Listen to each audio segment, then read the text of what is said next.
बोलिए विष्णु भगवान की जय।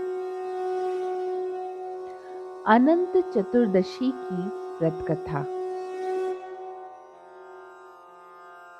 प्राचीन काल में सुमंत नाम के एक तेजस्वी ब्राह्मण थे। उनकी पत्नी का नाम दीक्षा था। उनकी एक परम सुंदरी, धर्मपरायण तथा ज्योतिर्मयी कन्या थी, जिसका नाम सुशीला था। सुशीला जब बड़ी हुई तो उसकी माता दीक्षा का देहांत हो गया।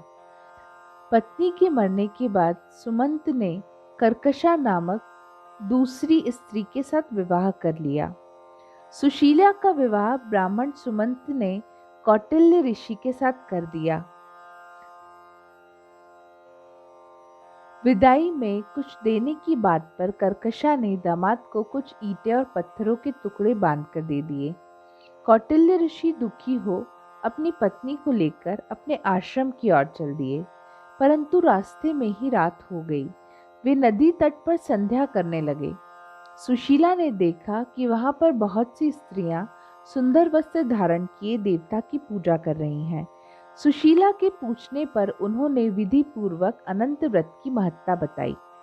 सुशीला ने वहीं उस व्रत का अनुष्ठान किया और 14 गांठों वाला डोरा हाथ में बांधकर ऋषि कौटिल्य के पास आ गई।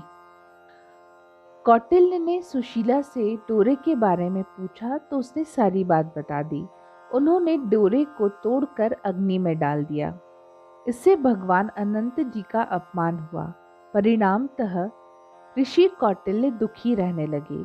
उनकी सारी संपत्ति नष्ट हो गई। इस दरिद्रता का उन्होंने अपनी पत्नी से कारण पूछा तो सुशीला ने अनंत भगवान का डोरा जलाने की बात कही। पश्चाताप करते हुए ऋषि कौटिल्य अनंत डोरे की प्राप्ति के लिए वन में चले गए। वन में कई दिनों तक भटकते भटकते निराश होकर एक दिन भूमि पर गिर पड़े। तब अनंत भगवान प्रकट होकर बोले, कौटिल्य, तुमने मेरा तिरस्कार किया था, उसी से तुम्हें इतना कष्ट भोगना पड़ा। तुम दुखी हुए, अब तुमने पश्चाताप किया है, मैं तुमसे प्रसन्न हूं। अब तुम घर जाकर विधि पूर्वक अनंत व्रत करो।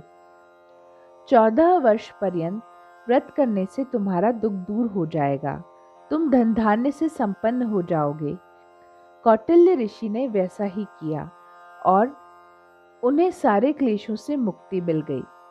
श्री कृष्ण की आज्ञा से युधिष्ठिर ने भी अनंत भगवान का व्रत किया, जिसके प्रभाव से पांडव महाभारत के युद्ध में विजयी हुए। बोलिए विष्णु भगवान की जय।